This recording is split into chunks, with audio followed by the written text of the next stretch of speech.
Hello guys, welcome to Bhushan science. और 1 जून को है आपका एग्जाम। आप हैं परेशान कि क्या लेके जाएं, क्या लेके ना जाएं, ये ले जाना सही रहेगा क्या, कितना फोटो ले जाएं, कितना आईडी कार्ड कौन सा ले जाएं, या फिर प्रिंट आउट कलर वाला करवाना है कि आपका ब्लैक एंड व्हाइट वाला प्रिंट आउट करवाना है। तो आपके इन सभी समस्याओं का मैं लेकर आया हूँ, अर्थात रोहित मिश्र मेरे द्वारा लेकर लाया गया है आपके लिए इस प्रॉब्लम का ठोस सॉल्यूशन। इस वीडियो में, इस छोटे से वीडियो में मैं आपको जिक्र करूंगा उन सभी चीजों का जो एक स्टूडेंट के मन में बहुत सारे सवाल क्रिएट करता है एग्जाम से पहले कि हमें क्या लेके जाना चाहिए, क्या लेके नहीं जाना चाहिए, कौन सी चीज ले जाना जरूरी है, कौन सी नहीं है। ठीक है, तो इन सभी चीजों को आइए देखते हैं, इन छोटे से वीडियो के साथ समझते हैं कि हमारे लिए क्या जरूरी है एग्जाम सेंटर में जाने से पहले। ठीक है, तो चलिए बात करते हैं। चलिए, जैसे कि आप यहाँ पर देख पा रहे हैं, एग्जाम सेंटर में जाने से पहले हम क्या करें, क्या ना करें, क्या लेके जाएं, क्या लेके ना जाएं। तो देखिए यहाँ पर, तो पहला इंपॉर्टेंट बात ये हो जाती है कि आप एग्जाम सेंटर में क्या लेके जाएं।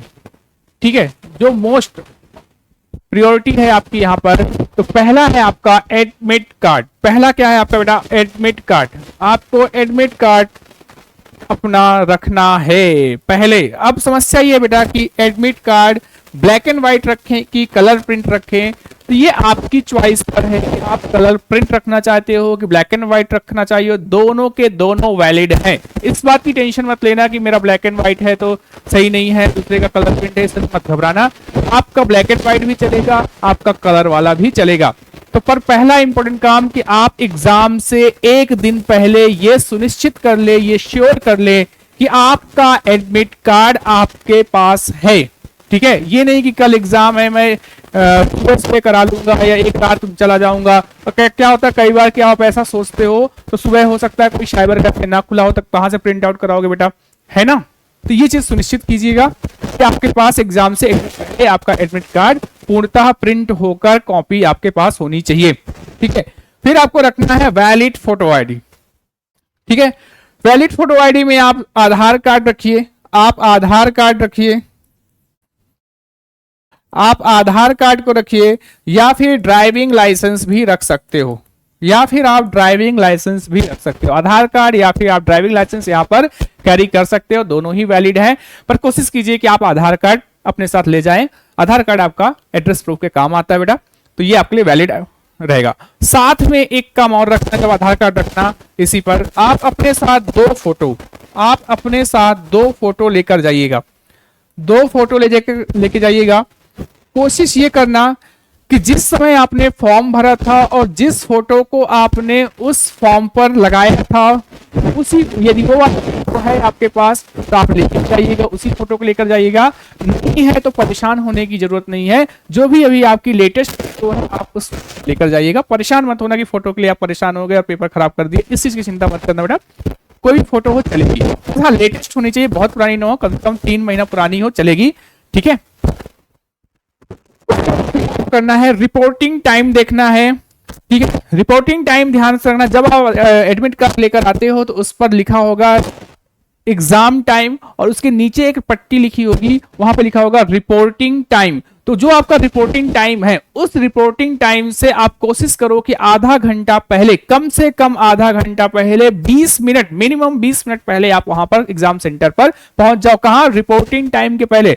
ऐसा नहीं कि आपके पास लिखा हुआ है पेपर, फॉर द एग्जाम्पल यदि पेपर आपका 10 बजे है, उसमें रिपोर्टिंग टाइम लिखा है 9:30 बजे, आप घर से 9 बजे निकल रहे हो। नहीं, आप थोड़ा सा कोशिश करो कि आप घर से 1 घंटा पहले निकल जाओ। कई बार ऐसी चीजें हो जाती है, आकस्मिक चीजें होती है, इंसिडेंट हो जाता है बेटा कि मान लो कि आपकी गाड़ी का पंचर हो गया या फिर टायर पंचर हो गया रास्ते में, तो फिर आप क्या होगा, एग्जाम लेट हो जाओगे, आपकी सारी मेहनत बर्बाद हो जाएगी। इससे अच्छा है कि आप घर से रिपोर्टिंग टाइम से 1 घंटे पहले अपनी डिस्टेंस के हिसाब से निकले। घर में पास में सेंटर है तो आप रिपोर्टिंग टाइम से आधे घंटे पहले पहुंच जाओ वहां पर प्रॉपर तरीके से। तो आप ट्राई कीजिए, एनालिसिस कीजिए कि आपका रिपोर्टिंग टाइम जो भी है उससे आधे घंटे आपको पहले आपको एग्जाम सेंटर में पहुंचना है। ठीक है, वेल फिर है अलाउड आइटम्स। आप अपने साथ क्या ले जा सकते हैं, आप अपने साथ क्या क्या ले जा सकते हैं, तो आइए समझते हैं इसको भी।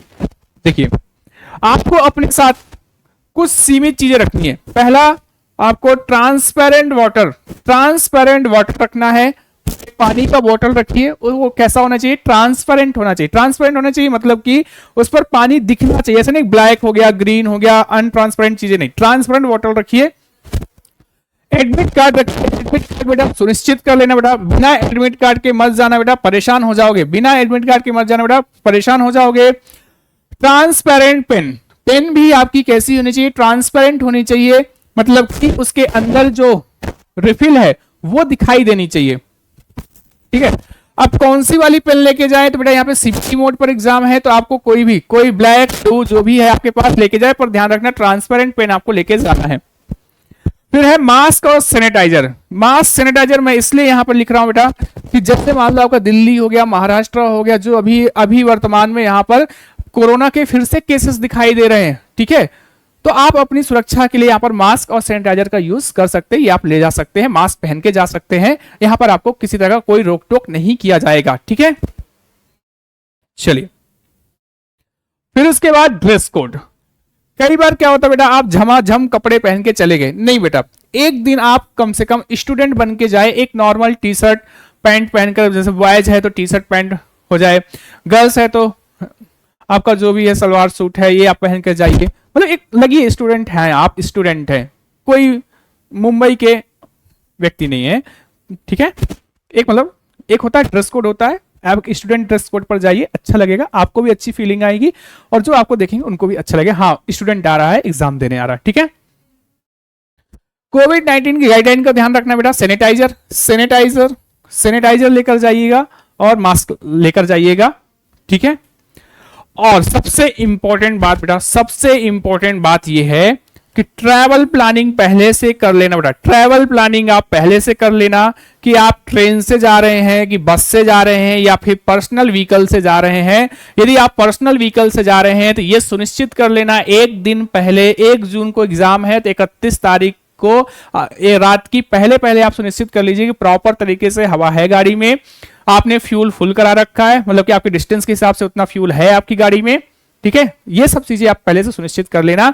दूसरी बात, गूगल में मैप में जो आपको वहां पर एड्रेस डाला है कि यहां पर एग्जाम सेंटर आपका ये है, ये इस स्कूल में है या यहां पर है, कॉलेज में है, वो आप कंफर्म कर लीजिए कि उसकी लोकेशन कहां पर है। तो एक बार मैप में आप लोकेशन कंफर्म कर लीजिएगा, किसी अपने से बड़ों से पूछ लीजिएगा। कई बार ऐसा होता है कि आपको कंफ्यूजन हो जाता है, उसी लोकेशन को कई जगहों पे दिखा देता, हो सकता है कि उसी नाम से एक और स्कूल हो। ठीक है, थोड़ी सी बारीकी हो, थोड़ा सा डिफरेंस हो, आप उसे समझ जाओ और आप गलती से उस सेंटर में पहुंच गए, तो आपके जो बड़े हैं उनसे एक बार डिस्कस कर लीजिएगा। ठीक है, तो ये चीज से आप मतलब परेशान नहीं होंगे आप। ठीक है, तो ये ट्रैवल प्लानिंग आप एग्जाम से पहले कर लीजिएगा। आप किससे जाना चाहते हो, कौन लेके जाने वाला है, ये आप पहले से डिसाइड कर लीजिएगा, परेशान मत होइएगा। ठीक है, अब बात आती बेटा कि हम क्या ना लेके जाएं या क्या ना करें। ठीक है, तो पहली बात यह है कि आपको एग्जाम सेंटर में जो आपका गेट रहेगा उसके अंदर आपको क्या लेके नहीं जाना, एग्जाम सेंटर में मोबाइल फोन लेके नहीं जाना है। क्या लेके नहीं जाना बेटा, मोबाइल फोन लेके नहीं जाना है, कैलकुलेटर नहीं रखना है अपने साथ में, स्मार्ट वॉच नहीं रखना है। यदि आप पहनना ही चाहते हो, घड़ी के शौकीन ही हो, चाहते हो कि टाइम पर प्रॉपर तरीके से आप देखते रहो टाइम को, तो आप वहां पर एनालॉग वॉच रख सकते हो। क्या रख सकते हो, स्मार्ट वॉच आपको नहीं लेके जाना है, ये सब लेके नहीं जाना है, आप वहां पर एनालॉग वॉच को कैरी कर सकते हो। एनालॉग वॉच सर क्या होती है ना, आपके मन में ये भी सवाल होगा क्योंकि आप स्मार्ट दुनिया के व्यक्ति हो। तो जिसमें आप देखो घड़ी में क्या होता है, कांटे घूमते हैं, जिसमें घड़ियों में क्या हो, कांटे घूमते हैं, डायल्स होता है, वो क्या है आपकी एनालॉग वॉच है, तो आप उस वॉच को कैरी कर सकते हैं, उसके लिए रोक टोक नहीं होगी आपके लिए। साथ में ये सुनिश्चित करना है कि आप किसी तरह के नोट्स, बुक, पेपर, कागज आप ना लेकर जाएं। और जब आप एग्जाम सेंटर में पहुंच रहे हो, दाखिल हो रहे हो, जैसी आपकी एंट्री होती है, तो आप एक बार अपने कपड़ों के जेब, आपके जो पॉकेट्स हैं, उसको प्रॉपरली तरीके से चेक कर लें कि गलती से कोई कागज आपके जेब में तो नहीं रह गया, कोई कागज आपके पैंट के जेब में तो नहीं रह गया। ठीक है, क्योंकि इसमें देखो आपका करियर पकड़ाए गए तो करियर खराब होगा। हो सकता है कि आपको ध्यान नहीं है, आप मार्केट गए थे, कोई बिल है आपके जेब में डला हुआ है, तो वो भी नकल के प्रकरण में आता है। ठीक है, चीटिंग में आएगा, तो फिर आपके ऊपर एफआईआर हो सकती है। दूसरा, बैग और वैलेट। बैग और वैलेट क्या क्या करेंगे सर, देखो कुछ जगहों पर ये सुविधा दी जाती है कि आपका बैग और वैलेट वहीं पे जमा करवा दिए जाते हैं। कुछ जगहों पे ये सुविधा नहीं रहती है, तो ये आपकी सुविधा के अनुसार है। आप बैग के अंदर वैलेट रखिए, आपके पास आपके साथ जो आए हैं आप उनको पकड़ा सकते हैं, या फिर वहां पर यदि सुविधा है तो आप वहां पर जमा कर दीजिए। जब आप एग्जाम सेंटर से बाहर आएंगे तब आप उसको लेकर आप अपने घर जा सकते हैं, ठीक है। पर एग्जाम सेंटर के अंदर आपको बैग और वैलेट लेके नहीं जाना है कि आपने जैसे मान लो आपसे कहा गया कि आपको बैग रख दो साइड में, अब आपने बैग तो रख दिया पर वैलेट को जेब में रख के चल दिए, तो ऐसा नहीं करना है बेटा। ये गलतियां, छोटी छोटी गलतियां से बचना है आपको, ठीक है। ओके, चलिए, तो ये बात थी कि हम क्या करें क्या ना करें। तो आई होप आपको चीजें समझ में आई होंगी कि हमें क्या एग्जाम सेंटर, एग्जाम से पहले हमको क्या सुनिश्चित करना है, क्या नहीं करना है। इसके बाद भी आपके मन में किसी तरह का कोई डाउट है, कोई कंफ्यूजन है, तो आप हमारे दिए गए हेल्पलाइन नंबर 8602802923 पे कॉल करके भी आप संपर्क कर सकते हैं। ये आपके लिए 24 आवर सुविधा उपलब्ध रहेगी। कोई भी डाउट है आप तुरंत कॉल मिलाइए, हम आपसे बात करेंगे, ठीक है। चलिए, तो आई होप आपका एग्जाम अच्छे से जाइए, दिल लगा के, मन लगा के मेहनत की है वो आपको सफलता जरूर मिले। क्योंकि देखो, शिद्दत से और मेहनत की जो सफलता है ना, मेहनत का जो संघर्ष है ना, वो कभी जाया नहीं जाएगा बेटा। यदि आपने शिद्दत से मेहनत की है आपको सफलता जरूर मिलेगी। और इसी आशाओं और शुभकामनाओं के साथ मेरा जय हिंद, धन्यवाद, थैंक यू।